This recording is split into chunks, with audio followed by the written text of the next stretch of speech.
Fearless Radio. Okay. All right, change your plans. Look, my bad about that, friends. Welcome to this. It's okay. Your apologies accepted. Yes, thank you. My name is Ernest Wilkins. Little did they know. My name is Andrew Barber. I'm David Drizzy. That's my name. That's good. Welcome to Disrespectful Radio. Oh man, Week 6. Week 6. Man, this is a real This is real life. Look, man. Like after a while, it becomes a habit. You show up and you make it happen, right. And the people respond in kind. Yeah, right. We're getting the thumbs up over there. Okay, good. Well, so thank you guys again for tuning in, per usual, to Disrespectful Radio. What you just heard was the newly mixed version of Val Venus, which is King Louie's first single from Dope and Shrimp. Dope and Shrimp. The long-awaited. The very long-awaited. And now, I mean, it's a whole other thing now because he got, the major label deal. Oh, really? Yeah. Wait. King Louie signed a major label deal? You knew that. Stop lying. I was lying. I knew that. You already knew that. I wanted to build anticipation for for the one person who hasn't heard that news. So the worst kept secret. Our one listener in Topeka, Kansas, who missed last week. Right. Keep up. Well, we didn't talk about it last week, did we? No. It wasn't official like the last yet, but I think the most people knew, like those in the know kind of knew that it was already a done deal, but now it's out there full time, so it's, it's a good thing. You have to excuse me, guys. I've been trying to get ASAP Yams on the line. Oh, our guest tonight. Our guest tonight is ASAP Yams. Actually, hopefully. Is he under the big league act? Is he going to big league us? Oh, man. That's TBD. That Hollywood Hulk Hogan wave. You are watching a live segment of maybe getting big leagued. We'll see. We'll see how it goes. But shout to Yams though. I have faith. He just texted me. He got it, so he should be calling in. Oh yeah. All right. We were from like AM radio station hello friends, welcome to Disrespectful Radio. Now we're kind of getting more hyped. By the end of this, I'm planning on screaming. Yeah, definitely. For those of you who are not familiar, ASAP Yams is the blogger mastermind. Well, one of the masters. You can't say the name of it. What's yes? I'll say it. Well, I'll say RMT is what I usually. It's real nigga Tumblr is what it comes down to. Okay. One of the best things that has ever happened to Tumblr and the internet in general. I give him that much credit. Damn. Yeah. Even bigger than AOL. Well, AOL used to spam you crazy with those discs that they had at every store that ever had, a store. Right. Now, that was definitely one of my favorite Tumblr. That was when the Tumblr game first started popping off. Yeah. And definitely he was super instrumental in the, Damn. And just started playing the I know. I guess I forgot to pull it out. I got to be better with turning it off. But the beginning of ASAP Rocky's career, ASAP Yams was, I don't know if he was a manager or what he considered himself exactly, but he was definitely involved in the unveiling of the ASAP mob as a group to the internet. Yeah. And, it was a real capo move. Yeah. I think someone would say in Dipset parlance. Well, because the first time I ever heard ASAP Rocky was on his Tumblr page. Right. Me too. And that's when I was that's the first time the world heard it. Yeah, man. He definitely was responsible for bringing him to the masses. And a lot of the critical, favorite, he was a lot of people's, your favorite blogger's favorite blogger. So a lot of people really on to that site. So, shouts to him and all that. We should do while we're waiting for him to get in here. Do you have a favorite ASAP Yams Tumblr post? Of your, do you have because I have one. Okay, go. All right, I'm gonna kick it off then. It was the one where I was like, man, this is a hilarious blog, because he's a funny. I can't believe we're talking about a blog like this instead of music, but bear with me. There was one about the strange in the wake of the deaths of Biggie and Pac. There were a lot of weird East Coast West Coast collaborations. Yeah, and his post was about the song that Cannabis did with the Dog Pound. And it was a video shot, and it was Music a pool Makes party. Me High, the remix. That's the one. Hot record. Produced by LT Hutton from Chicago. Shouts to him. Damn. True. Yeah. Hey, proud of you. Man, I had that on CD single. I had that on CD single. Captured from the that was a local hot Sam record. Goody. Yeah. Hey, RIP to Coconut Records real quick. The best part of it is that, it's like a shot at a pool party. The video is just bunch of women walking around in bikinis, and then Cannabis is rapping about how he's going to kill you and bury your body on other planets. I used to be, oh man, it didn't. The whole Cannabis thing is so funny now. One of my guys used to do the best Cannabis impression in the history of the world. He would just take the most verbose words you could take and just like put you downstairs with the yams and linguine or some just unnecessary like. Yeah, man. Yeah. You want to hear a really ridiculous story? So, my buddy M80 from Naptown, he asked me to be in his wedding, and he's like, yeah, you'll be standing up with Killer Priest and Cannabis and Killer Priest. So we'll see if this is the real deal. But he's like, yeah, Cannabis is standing up at my wedding with me. He's like, okay. Yeah. So that's kind of. I hope he's not painted silver like it's I'm about to say, I really hope you also don't have any tattoos of microphones on your arm. Nah, that'd be a bad look. Yeah. And, Cannabis, man, he's been taking a lot of L's over the past. Consistent L taking. Yeah, over the past 14 years or so. Yeah. And I saw this weekend he was battling a dude like for real on pay-per-view, like a pay-per-view rap battle. Good. I think that's probably one of the punchlines in one of his records. I'm sure if you dug deep enough, that would be a punchline from him. So, who won, Cannabis versus LL? Oh man, second round knockout. Yeah, I think that he won that, but nobody will agree with me. You guys agree with me? I think that second round KO is the best song of the. Yeah. Oh yeah, without question. I mean, it's a classic. I don't know, man. I think it's just a case of a bigger rapper getting more. I'll equate it to this. You know how you'll be in a circle of people and you be playing at dozens with somebody, you make a joke. The person with more friends usually wins, even if their joke wasn't as funny, because they got more people going, ooh, and sometimes you see it on Twitter, people in like big groups or crews or whatever will be like, oh, I'm going to say something to snap on somebody, and 97 people will retweet it. So if you're just a casual observer, you're like, oh, that dude just got killed. Oh, my God. Here's the thing, though. As much as, I think second round KO is the better song, it's also kind of, I have to admit that it's a little bit condescending what I enjoy about it, that the lines about, how he can run in soft sand and how he can eat a dude's ass. Yeah.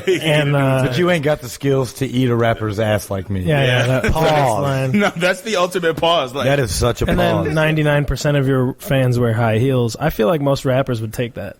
I think that most now because they buy tapes. I'm gonna say, I'll take that. I think that was a different time. Right. I think that you weren't winning unless you had a giant group of dudes. You had to have just a bunch of hard legs with you. Yeah, bunch of sausage.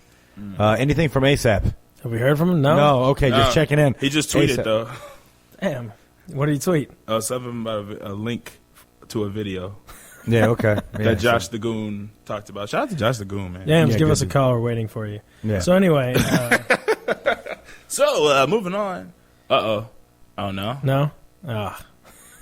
Bum, bum, bum. This is just building great. Anticipation, guys. This is great. I know. The Right? dramatic tension is high. Like I feel like I'm on a season finale or something. He's but not of this show. fashionably late. Everybody's on the edge of their seats. Is he going to call? Is he not going to call? Is this what dating is like? Like, ladies, tweet us, Fake Your Drive, Ernest Wilkins, So Many Shrimp, or Fearless Radio. Tweet us. Is this awkwardness, is it like when you're waiting for a guy to call you? Do you feel the tension? Yeah. Is it like, hey, maybe he'll call? All right, so. Nope, treat it. Anyway. All right, we had a couple things we wanted to discuss today anyway. Yeah. Might as well. You had said something kind of controversial before we came on the air here, Driz. I say stuff like that all the time. There was in reference. It was reference. Yeah, very controversial. He's so controversial. Oh. Yeah. Which one were you talking about? I'm talking about the song that we started off the show with. The Val Venus. You said it was, what would you say it was again? It's one of the best songs of the year. No, that's not what you said. Song of the year. You said it's the song of the year. Song of the year so far. You didn't say so far. You said song of the year. That means songs. Then I adjusted before I said it might be top five. But you say top five. It's definitely top five. That's everything that came What's going to top the Val Venus this year? I don't know. I'm wildin' Valen. The only thing that I put Cashin' Out ahead of that. Cashin' Out's a great song. That remix came out today. Yeah, King Lou might be on the remix. I mean, there was from what I understood, I've talked to some other people, and they said, I thought there was supposed to be another remix that had like ASAP on it and Schoolboy Q and perhaps Lou, but that's a better lineup than what was it? Akon, Fabulous. And then like Jeezy. Yo Gotti, Jeezy, yeah. the same dudes that end up on every. Man, I'm telling you, it's the same people on every single remix. There's no 2 Chainz or Meek Mill. They might as well throw Mace on there. Let's talk about that awful Mace record that leaked. Was that over the weekend or was it like Sunday? It was like Sunday. God, that shit was terrible. And it's depressing because you know how I feel about. Mace. I would play it right now, but we don't have the cord to plug it in right now. Hold on. We're getting the chord. Let's play see this what Mace happens real here. quick. I'm going to come off this if you call. Yeah. Mace, if you're listening to this, brother, we want you to be successful. We want you to come back out. We even have a Harlem World Song of the Week every week, son. To you. Look, All right, just so listen to this. DJ Smalls is about to play you an exclusive. Who is this only guy? here on Southern Smoke Radio. I don't even know. He does every mixtape ever. Go ahead. To turn your volume up. Southern Smoke. I know so. It's a white guy, I bet. Get your money. What's wrong with his voice? That's Mace? He's holding his nose. This doesn't sound like Mace. No, it I doesn't. think he's holding his nose. Listen to this is just such a generic, wasted beat.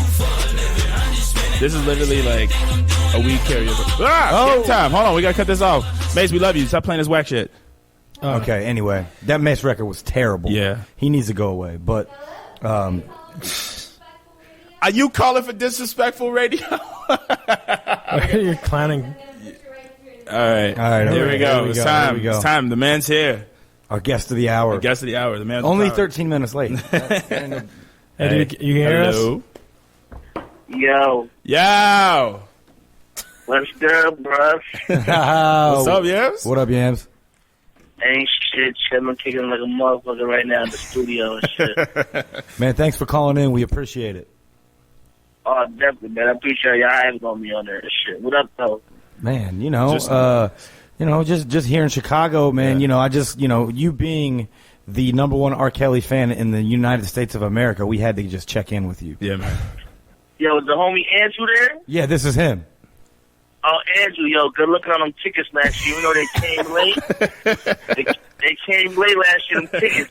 The funny thing about it is my bitch broke up with me the day of the show. Oh, no. All right, so That shit was hilarious. just for I people was that still gonna go there anyway. Like, fuck it. Fuck with the old bitch and shit. just so people who don't know, I gave my man Yams a set of tickets to R. Kelly. Where was that, in Jersey? Yes, sir. And Jive delivered them a day late. That is. That was like, I was heartbroken, but it was all good, bruh. That's the same day you and your girl broke up. That must have been a devastating time for you. Nah, I was still happy. I was complaining. I said, shit. I was still trying to head out there. Fuck it, it's Kels. Yeah. That's one of the lifetime moment right there. So do you think Kels is the GOAT? Is he? Yeah, like, he's responsible for every artist R&B right now that's out right now. Yeah. You see a little bit of him in them, no homo. Yeah. Would you say that he is like, we just talking general stuff, like him in relation to like Bobby Brown and those kind of cats? Like, is it a whole different wave? Like, what's up? I would say it's a whole different lane because with all due respect to the other artists and all that stuff, he really outlasted all of them. And they was on that New Jack Swing shit. Like, that shit was in wavy after 94 and all that shit. Yeah. After the New Jack City soundtrack came out, it was a wrap. Christopher Williams fell off. It was done. What's his name? Nino Brown killed that shit. It was quiet. He said cancel them, bitch. Right, yeah, but we do miss Bobby Brown, on the pop charts. But do you think Kels can come back to the pop charts, or do you think Kels will ever leave the pop charts? Man, he'll never. He's always gonna remain relevant because he's still. His fans grow older with him, and on top of that, like, it's now a lot of younger people that's having an appreciation for him now. Is he going to be on the ASAP album? You know what's funny? He was coming out the Sony building, and we had seen his A&R. Yeah. And we didn't see Kels. We see his A&R, and Wayne it Williams. was like, yo, when y'all come to Chicago, you know what I'm saying? We gonna hook you up with the Kels. You know, he refers to that. The Kels? That's actually a blessing for real though. Do you know how many cats would kill to get anything from Kels? That would be be so crazy. Like we might end up doing that. You never know. Yeah, I mean, you might end up in the chocolate over factory. a Sam's Casino track or some shit like that. Like, Oh my God! Actually, I would love to. If there's a DJ out there listening that has more time than I do some R. Kelly acapellas over some Clams instrumentals. Let's see what happens with that, and then give us the first right to play them all. Yes, man. I need to go ahead and just say this is Ernest real quick. I just need you to understand that I am one of the biggest real nigga Tumblr stans in the history of anything. and I needed to give you the propers for that and the creation of that. I appreciate that. Like it's still fucked me up to this day. Like aside from whatever's going on in my situation, there's still people that come up to me and make references to shit I post about on real nigga Tumblr. And I'm like, how the fuck, like in my thoughts and shit like that. Like they like, yo, I remember you posted about the Hard Knock Life and that's your favorite movie. Like yo, that and all them R&B mixtapes and shit like that. At like in-store signings and shit, and I'm like, damn, like, how the fuck you know about that? That's crazy. Right. Yeah, that was one of my daily posts, and then like you stop, like you would go like a month without updating, and I started getting really sad, and it just kind of stopped. Oh yeah, I was living that real struggle life, right? Savage life, struggle life, and all that shit. Like my computer was dying on me every 3 weeks and shit.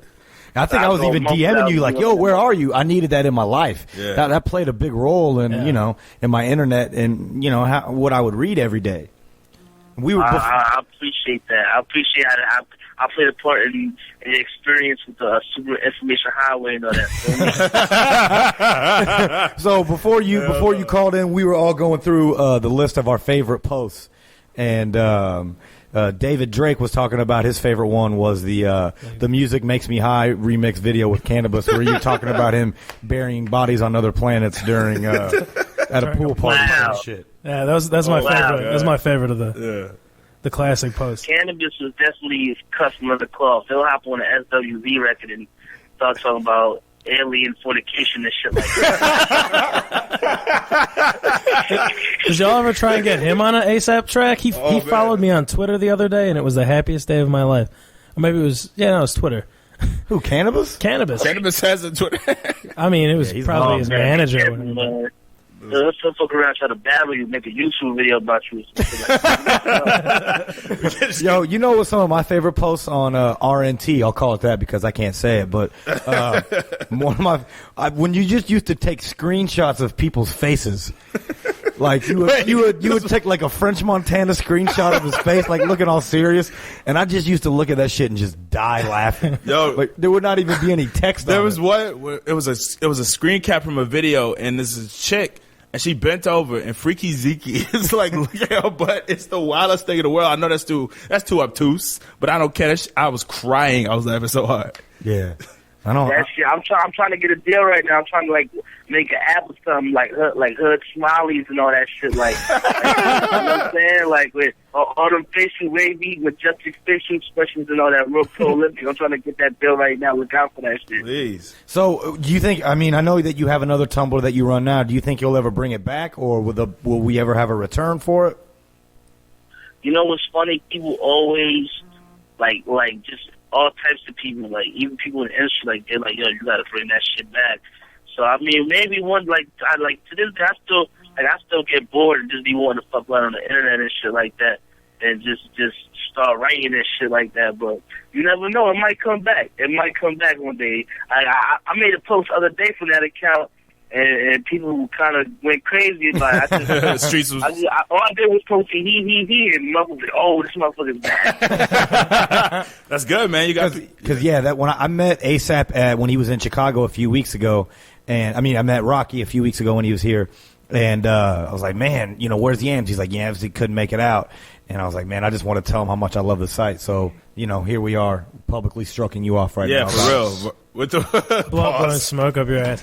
Yeah. So this is kind of a broad question, I guess, but I was wondering what you think about the state of hip hop right now, or what you think about how the industry changed even since Rocky blew up. I'm loving it right now. Like it's really better than it's ever been in the past couple of years. That I wouldn't say it was dominated by one region. It was just really dominated by one sound for a long time.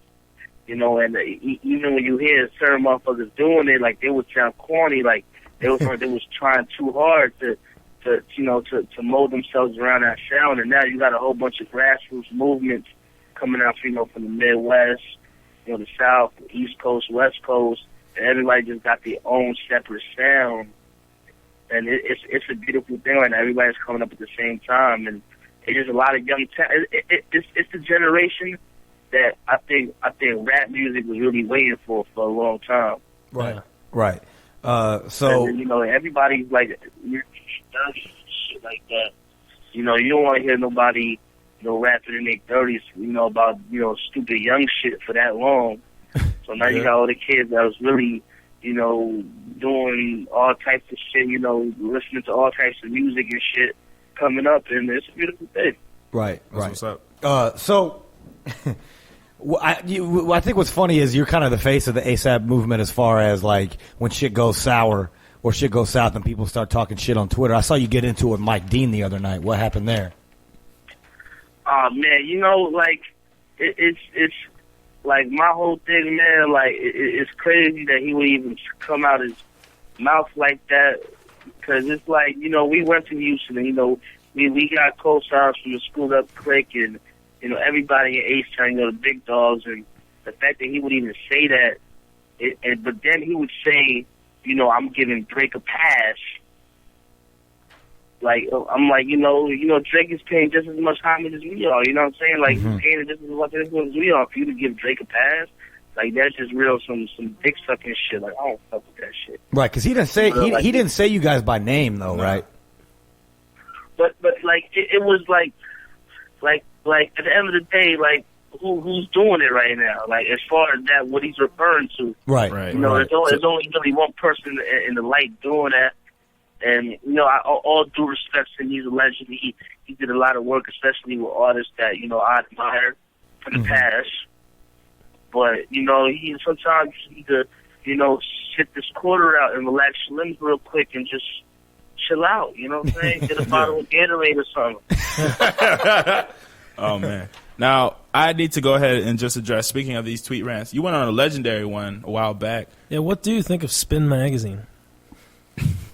Oh, man, you know, shout out to Spin, because they reached out and they totally agree with what I said. Like, you know, it's certain writers that Spin, you know, like, you know, I don't know what they got against us, but, you know, it's one thing, you know, to state your opinion, and it's another thing to completely just bash an artist. Like, you know, you got to keep a professional, a sense of professionalism. Yeah. I just want to, on top of that, you know, that's what you do for a living. You know what I'm saying? You can't step out your box and start insulting motherfuckers and shit like that, saying we sold our soul to the devil. And then on top of that, they chose the gayest picture of Rocky to put in the magazine. Like, you know what I'm saying? It was a bunch of pictures, and you were trying to use that one. Yeah, so you think it was like a sabotage move, right? Like he had like a personal vendetta. Yeah.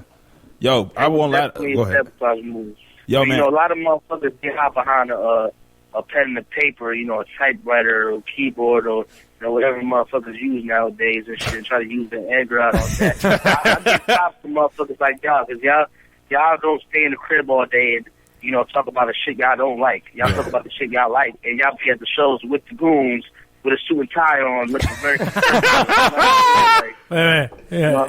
That's very prolific right there. Yeah. I appreciate that. Yo. People talk a lot of shit in a safe place. Oh, man. You know, it's just nothing but sheltered kids that they're trying to judge something that they've never even been a part of. Like, not even you don't even live that lifestyle, but at the end of the day, this is rap music, this is hip hop. You know what I'm saying? If you're not out there at them shows, like what the fuck you doing right now? You know what I'm saying? All you doing is just judging from a perspective that's not even authentic. Right.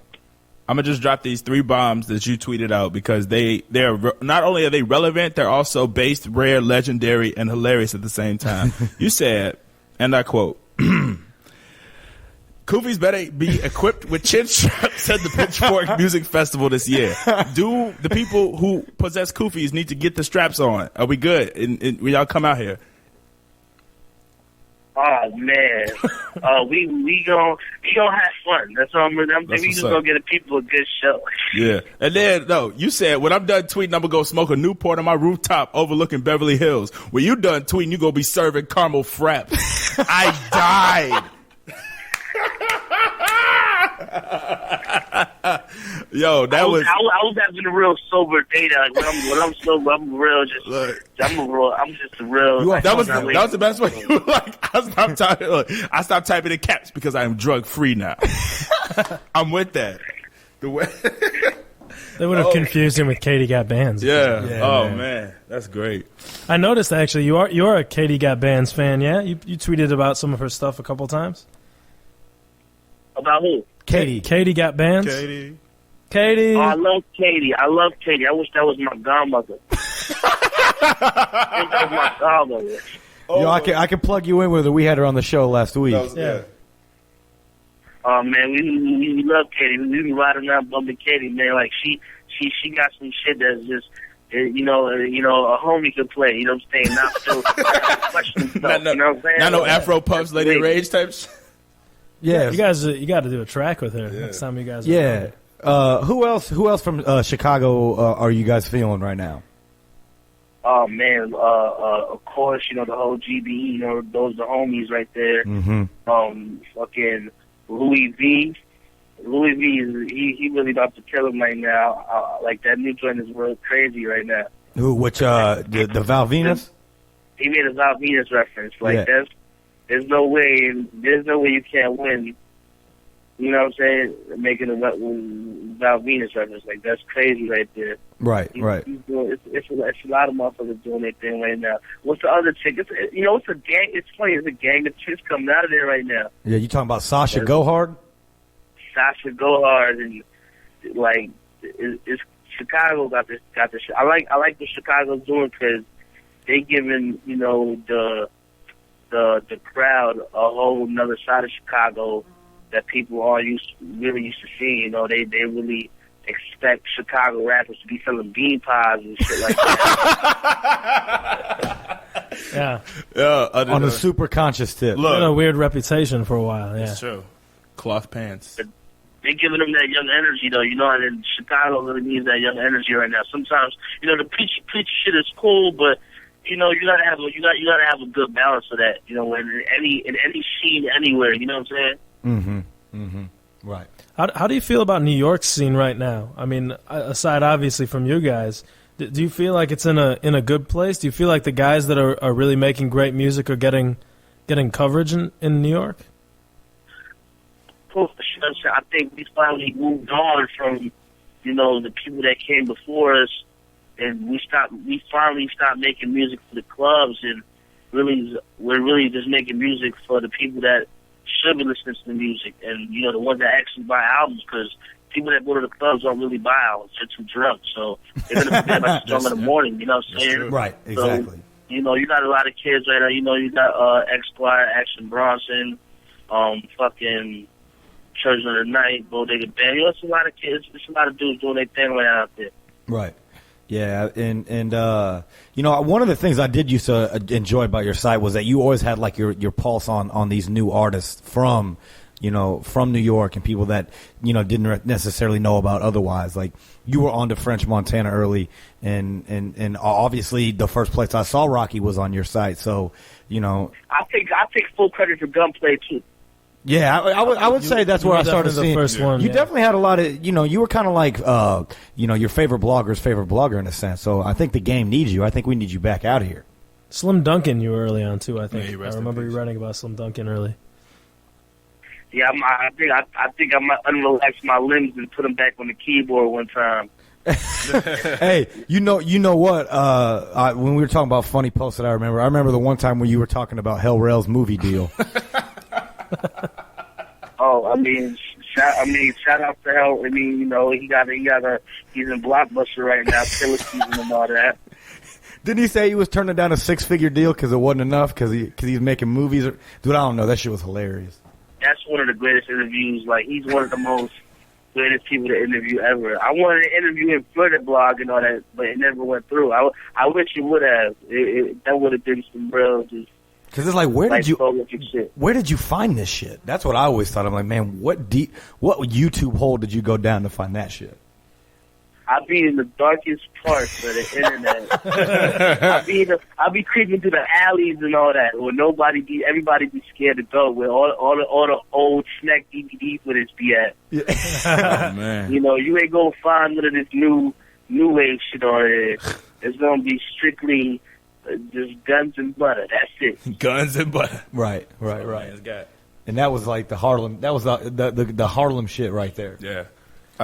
Speaking of Harlem, actually, so we noticed also in Balance, you know, you're very candid and you're very open about your influences and stuff that you listened to when you were coming up and stuff that influenced your movement, the whole ASAP mob, like everybody. So we kind of wanted to talk about that a little bit, you know, talk about your main influences, like who to this day, like, because I like that you are not afraid to be a fan of somebody. You know what I mean? There's a lot of cats out here who I can't tell somebody I like them because that's, you know, it's seen as not being aggressive or some shit like that. Like, who are you a fan of, man? So, as a new artist right now? Nah, just like the people Like you came the up people on. you grew up on. You know, I grew up on a lot of things, man. I grew up on, of course, Killer Cam. You know, Killer Cam was just responsible for like 97% of my swag and all that. I think he raised like this generation coming up as father figures and all that. Like, he really just, you know, Killer Cam was just Killer Cam at the end of the day. You know, I grew up on Killer Cam, you know, the regulars, the Nas, you know, the Maces and all that stuff. But then, you know, I did grow up on the H-Town stuff as well. You know, I was bumping that shit hard, like, you know, Fat Pat, the whole Screwed Up Clique. Were you a fan of Lil Flip? I was such a hardcore fan of Lil Flip. Yeah. I was like the most hardcore Lil Flip fan. That was my shit. I can do that. Like, that was. How did I'm curious? How did you come across that kind of stuff? Because this was that stuff was really hitting in like the beginning of when people were just getting online. Like, hip hop was just coming online for the very first time. So if you're up in New York, like, how were you even becoming aware of some of that stuff? Were there like websites you were checking out, or was it actually, were they selling the tapes up there? Oh, you know, it was mom and pop shops. Like me, I was the type of person, you know, I didn't really spend my money on sneakers and shit like that. Like if it was an artist that I liked, this is when I still had dial-up, so I couldn't download shit. So I would go to the mom and pop shop and now invest all my money into artists' discographies and shit like that. And this was record stores were still really open out here, you know what I'm saying? Mm-hmm. So I was still able to find, you know, all them miscellaneous, obscure, you know, independent Southern rap albums with the crazy pen and pixels. Yeah. Hell yeah! What's your favorite Southern album from that era? From which era? From like the pen and pixel era. For the 90s or like the early 2000s? Let's say the 99 and late 90s. Yeah, the 99 and the 2000s. Oh, you sound like Juvenile right now. Damn, like, shit, let me think. Damn. There was a lot of good ass albums, man. Damn. Well, shit, we can come back to it. You can think about it. We don't want to put you on the hot seat. I was just trying to think of what the stuff that you were feeling back then. I would say the Juvie album, the Hot Boys album, like that stuff that I really bought in the stores when I was like 9, 10 years old and shit. It wasn't shit that I went back to and bought. Yeah. So like the whole Hot Boys shit, that really hit me like hard when they first dropped the shit. That guerrilla warfare. Yeah. Matter of fact, I'm bugging. Matter of fact, I'm bugging. My favorite album is Ghetto D.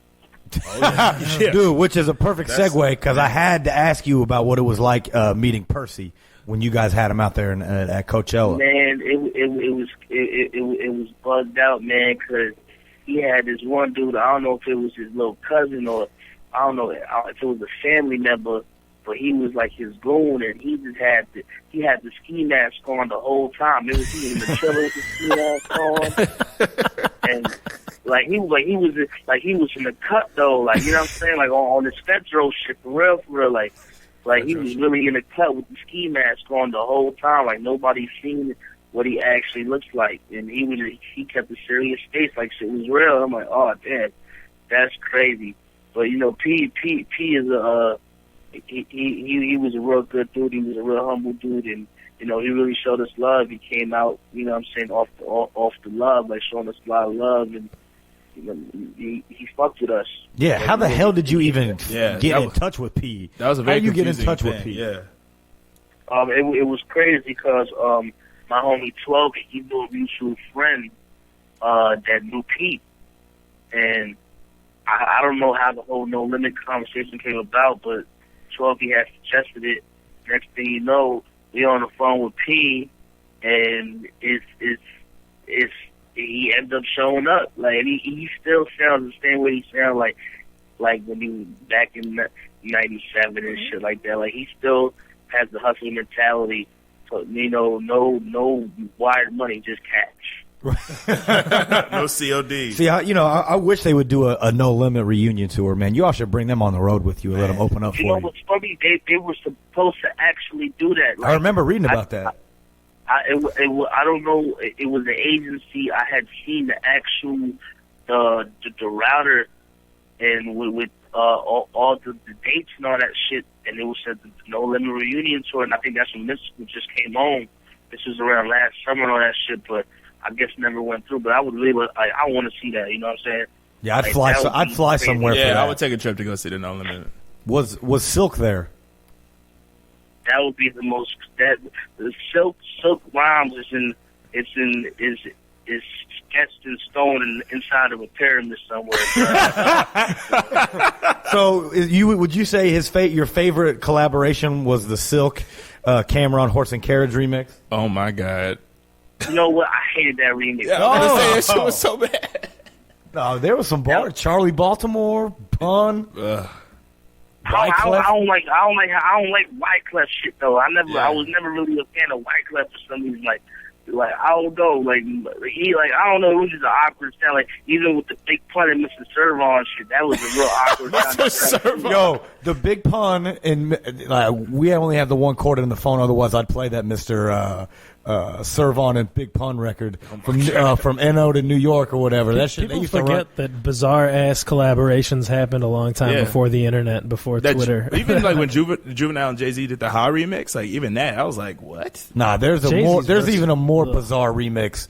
That's it's a Silk the Shock. It's on Silk the Shocker's album, Made Man, and it's a Silk Master P and Jay-Z song that most people don't know about. What's that Silk record? Wow, I didn't even know about that. That's crazy. Hey, you better get onto that, man. That shit's hot. What was that? What's the Silk album where he looks like Talib Kweli on the cover? It looks like a Talib Kweli album. I don't know. Man. It's just like a side profile of his face.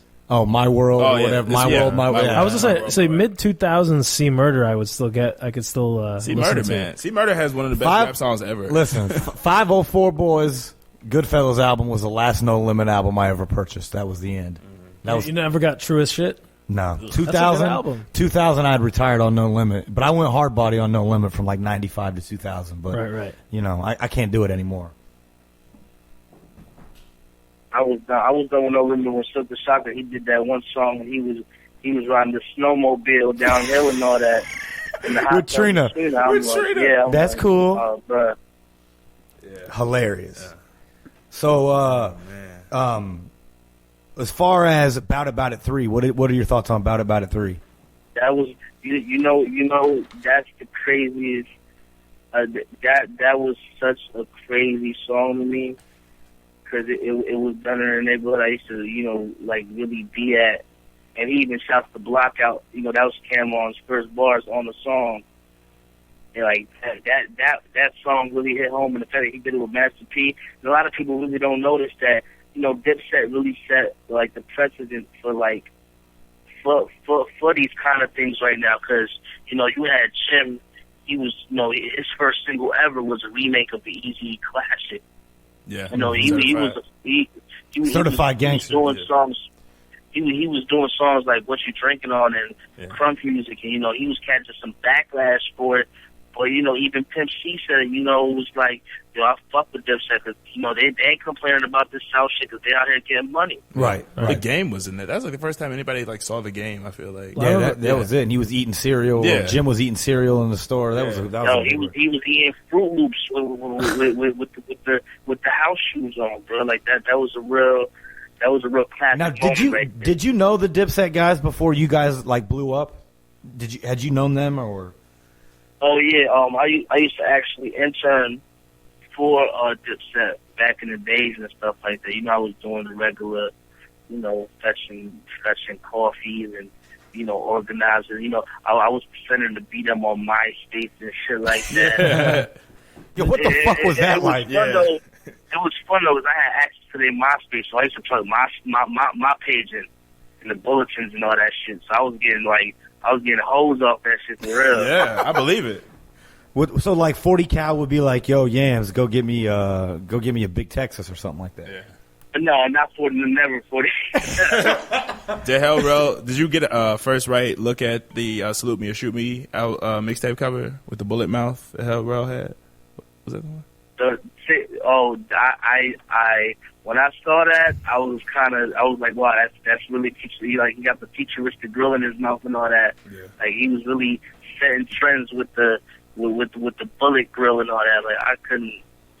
That's a scary sight for us. That's a scary sight for real. So what do you think about these new Mace records? About what? These new Mace records. The new Mace records? Yeah.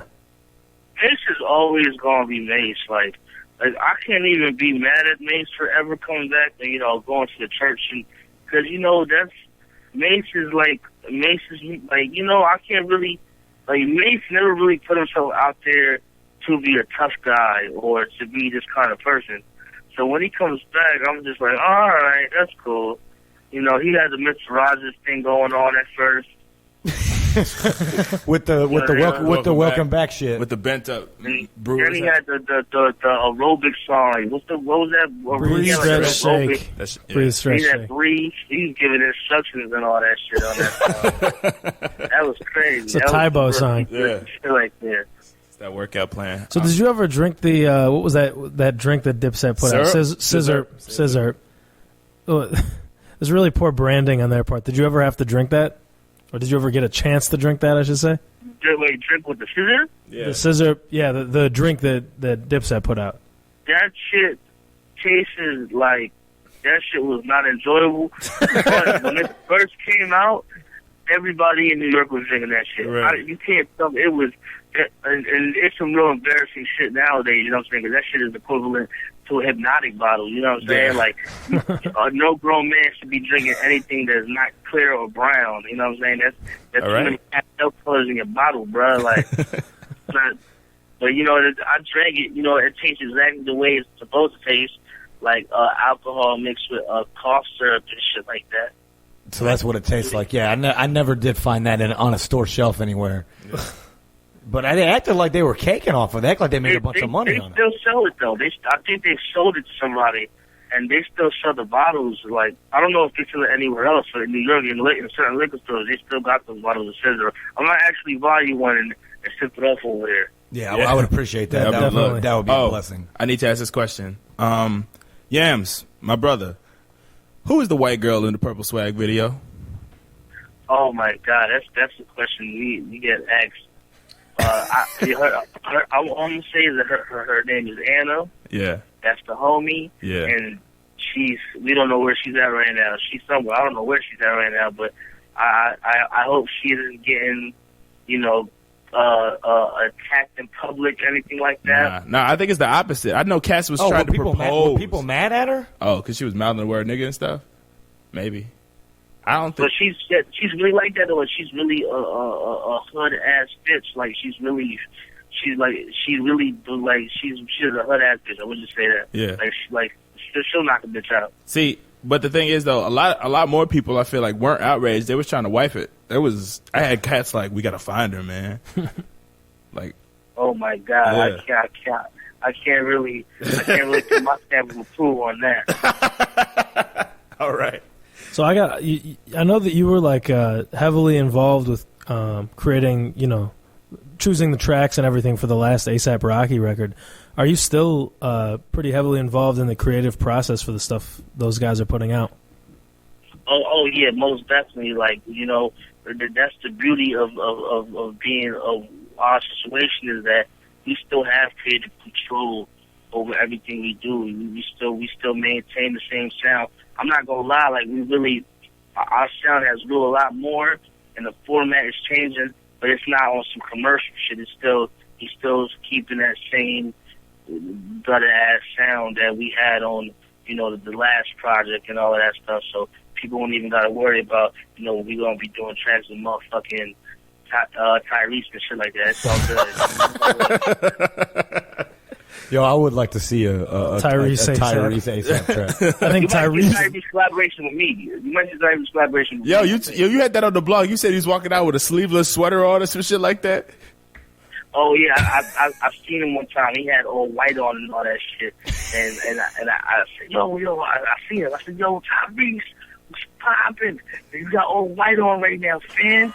And he just looked at me crazy, but it was Praz was in there. It was Bobby Valentino. It was like a gang of motherfuckers I just was not expecting to see, and probably did not want to see. Dog, Bobby Valentino, Praz, and Ty. Where were you? That's a super where these group. people were. That was actually at a hotel. Were they working there? They were dressed like they were, but I think that was just their regular casual clothing and all that. All right, so let's talk about, like, you said he's going to feature on your album.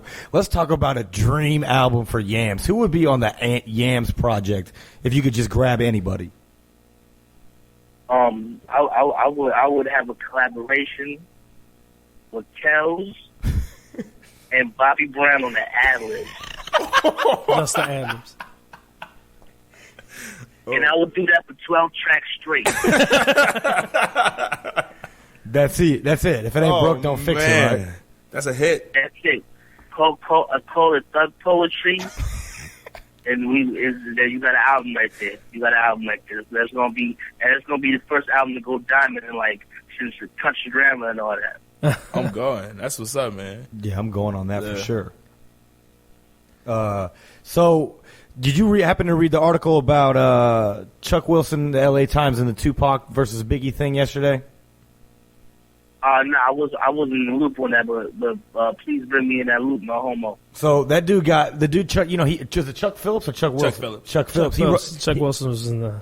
Yeah, that's a different guy. My bad, whatever. Charlie Wilson. Yeah. So the dude, he's the one that published that Jimmy Henchman was behind the Pac shooting and all this stuff, and the LA Times fired him, and he's been unemployed ever since 2008. Well, they also printed a retraction saying that I guess he'd used some FBI files that had turned out to be fabricated in the story, but they had just supported according to him, they had just supported a story that he'd basically put together through first-person accounts from different witnesses who'd all claimed that Henchman was behind it. And since then, his career has basically not been been over. And I remember one time you posted a real crazy story on your site that was it was like the behind the scenes of Biggie and Tupac that you never saw. And I remember I read that word for word like 3 times. Yeah, I remember that. That was kind of crazy. That was a very crazy story right there. Yeah, it was outlandish. Did you believe that at all? Yeah, as far as with Biggie and Pac, the people that know what happened know what happened. You know what I'm saying? At the end of the day, it's to a point where shit just got to get buried, and just move on, because everybody know what happened. Nobody's gonna be brought to justice. Right. It's really some street shit. You know what I'm saying? And unfortunately, 2 people got caught with the wrong crowds. Mm-hmm. And that always happens in the rap game. It's always a rapper. It's a lot of friendly extortion going on in the rap game. Friendly extortion. Oh boy. It's friendly extortion. You know what I'm saying? They're not getting punked for their money. They will be handed over for some protection and all that. But it's that's how the game goes. The game is still like that at the end of the day. Right. You just really got to watch what crowds you hang around, and everybody wants to be your friend. When you're a rapper and you're selling millions of records and shit, it's always best to stay with the same people that you grew up with, because they will really fuck your whole shit up. And that's kind of how you guys have remained tight, right? The ASAP mob. What happened?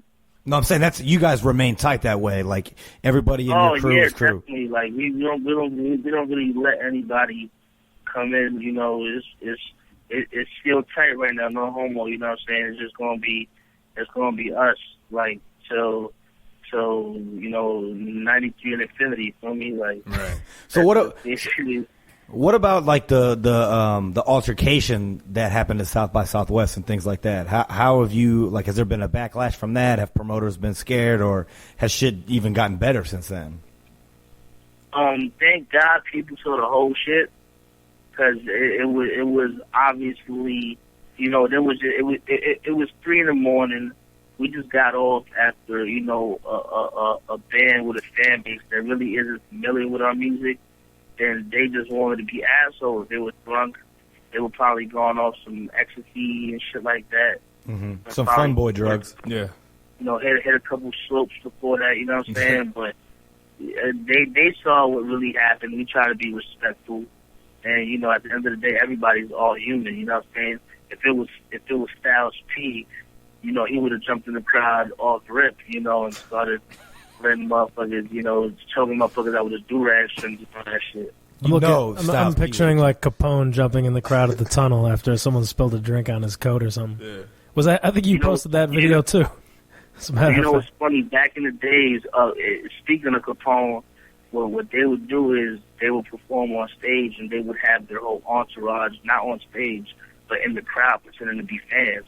So whenever somebody would just try to pop off and shit like that, the entourage was already in the crowd and that shit was already handled off rip. And they used to come like 50 deep and shit like that. That's a pretty smart move. I'm surprised more people don't utilize that. Yeah, more people should utilize that. Because you know why? You want to know why? Because everybody wants to be on stage now. That's the thing. Everybody wants to be on stage now. Nobody wants to be in the crowd. That's true. People don't want to play their part anymore. People just want to be up on stage, you know, shining along. I'm not going to lie. I don't want to be in the crowd during one of our shows because I went in the crowd one time. I felt like I was going down. Like, the crowd was just so hectic. Like, it was so many elbows being thrown around. I'm like 5'5" and shit. I'm telling the security, like, yo, pull me on stage, really, please, bro. Like, and Nucky to Buckhead just finished coming on and all that. So I felt like it was over for me. I felt I was going to die that night. Right. So I was going to ask, is there anything, since you guys have become so successful, is there anything that's really surprised you about what it's been like, or that you weren't anticipating about how things have gone, or that you you know, didn't feel quite prepared for? Just the people embracing us, like, you know, a lot of the OGs are really embracing us, you know, like I said it, you know, on numerous occasions, you know, Nas, you know, had given us our props, and 50 had given us our props. You know, RZA has given us our props. You know, what kind of blew my mind was Jay-Z. He seen one of the little homies from the crew. You know, Rocky wasn't even around. None of us were really around, and he pulled the little homie to the side, like, and made a reference to a Rocky lyric where Rocky said, "Fuck Ace of Spades." Mm-hmm. Wow. So Jay was like, "Listen, I love what you guys doing. Y'all gotta stop with that Chris Bow shit, though." Yeah, he put like, he was willing to indicate the Aces, and I'm like, wow, Jay's actually, you know, and, you know, matter of fact, I think his favorite song was the last track on the album, Out of This World. He made a reference to that to Pharrell. Matter of fact, Pharrell had mentioned it to listen to that song and shit. So, I mean, just the fact that people that we grew up listening to and we idolized, the fact that they actually listening and really paying attention and not just giving into the hype, that shit kind of blew my mind. Yeah. So we've actually got 5 minutes left. Do you guys want to do a song of the week, or should we do a Harlem World song of the week? Well, you know, we usually do a little segment called Harlem World Song of the Week, where we pick our favorite song off a Harlem World album by Mace, or even like we'll even auxiliary members, the Harlem World compilation album that a lot of people like to forget existed. So, yeah, we'll let you kick this one off. So, Harlem World Song of the Week. Harlem World Song of the Week. Yeah. Shit. What's that Mason DMX track from Mace's first album? The 24 Hours to Live? No, not 24 Hours to Live. I'm talking about the one on the DMX album. No, it was on Mace's first album. Oh, the second, yeah, the that could have been anything. All right, that's every DMX song. That's every DMX song.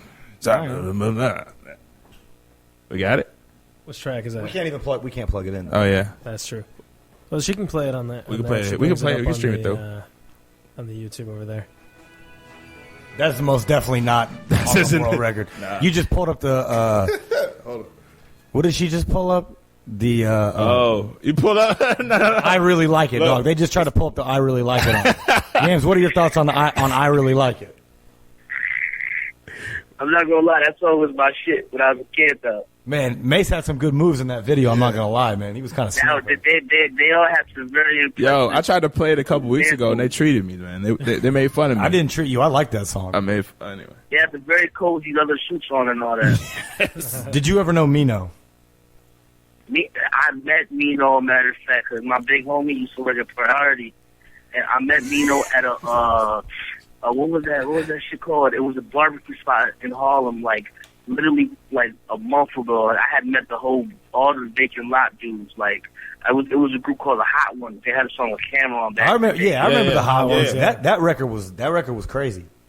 It was the Hot Ones and Mino. I had literally met them a month ago. I didn't tell them that I was big fans and shit like that. I kept it real, calm and civilized and shit. But inside, I'm like, oh shit, this is crazy. I haven't seen you motherfuckers since I was in 4th grade and shit.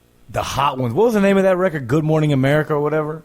It was called Good Morning America, and I think they all had different other suits on, on some Bud Power Rangers type shit.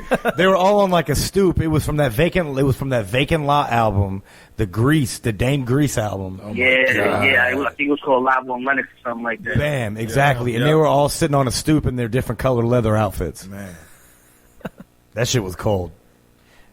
And they were playing paintball too, I think, and they had the fire and shit, Hot Ones and shit. It was kind of too hot to be wearing that leather around around the bonfire and shit like that, but they still swagged it out though.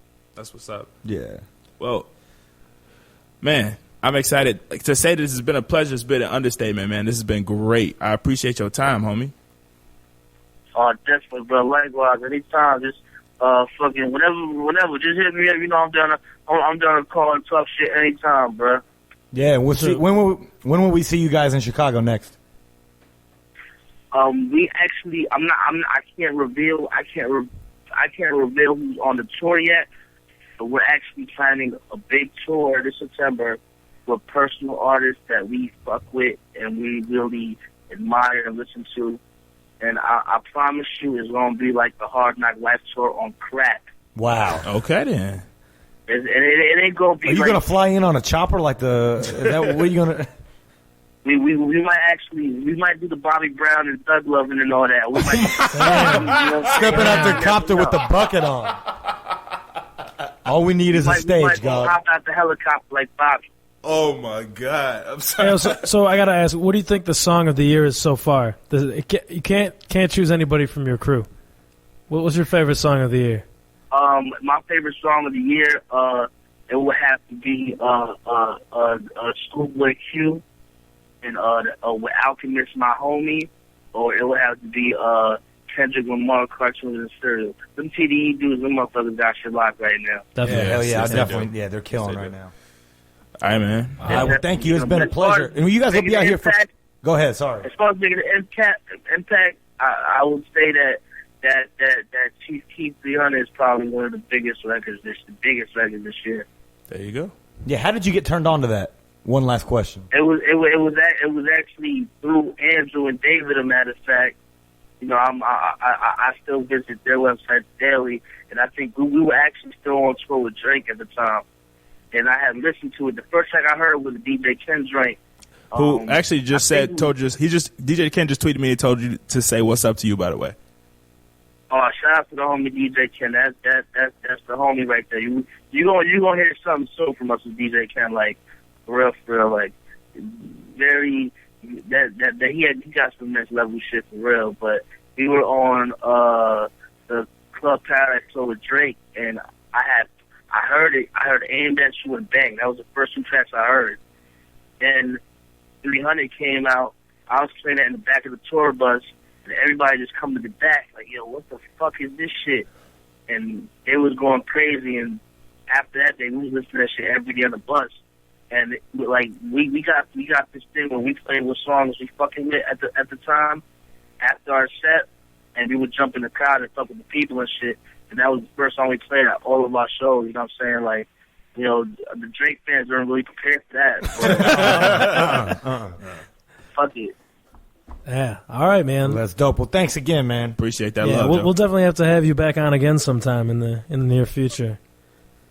Definitely, man. Shout out to y'all, man. Shout out to the homie DJ Ken, man. Shout out to the whole Chicago doing their thing. Shout out to my homie Waveville and all that shit, because I know he listening right now and shit. Shout out to everybody, man, for real. Thank y'all for having me on the show. I appreciate y'all letting me express my opinions. You know, sometimes I might use a French Montana facial expression to describe my emotions. But, you know, you heard me in audio form today. Feel me? So I thank y'all for that, bro. No doubt. Thank you, bro. We'll see you when you guys are here for Pitchfork. Definitely, bro. Hit me. All right, No come doubt. on. Peace. All right. One. This is David Drake. My name's Ernest Wilkins. Andrew Barber. Bye. Bye. Disrespectful.